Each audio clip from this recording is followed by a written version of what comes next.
internetda do'stim bilan gaplashayotganimda bo'lgan qisqa, lekin qo'rqinchli voqea. Anchagina yosh edim.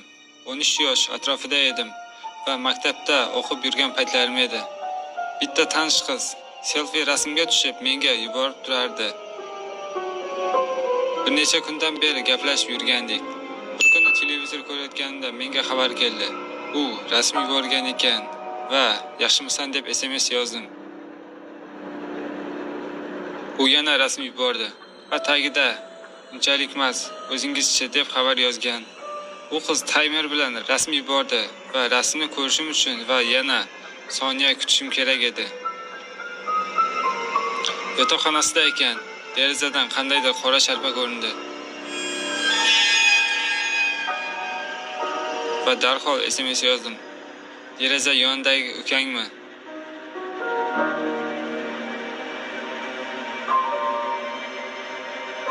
Bu rasm bilan tushunmadim deb javob qaytardi.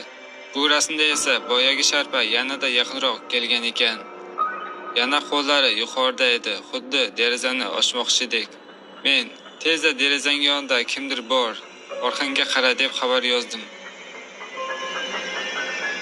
U meni xabarni o'qidi, lekin hech qanday javob kelmadi. Vaqt o'tgan sari siqilib ketayotgandim.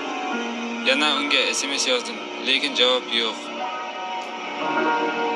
Qo'ng'iroq qildim, lekin baribir javob bermadi.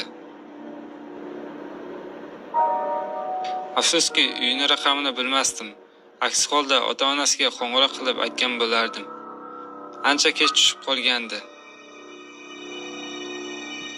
Uxlamoqchi bo'lib yotgandim va nihoyat undan javob keldi.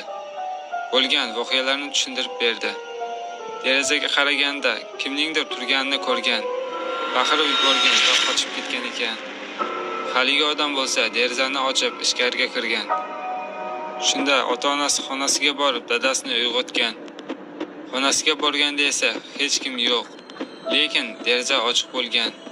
O'zimni boshimdan o'tmagan bo'lsa ham ba'zan eslab qo'rqib ketaman.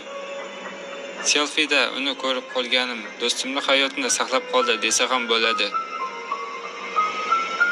Aks holda bilmadim unga nima bo'lardi.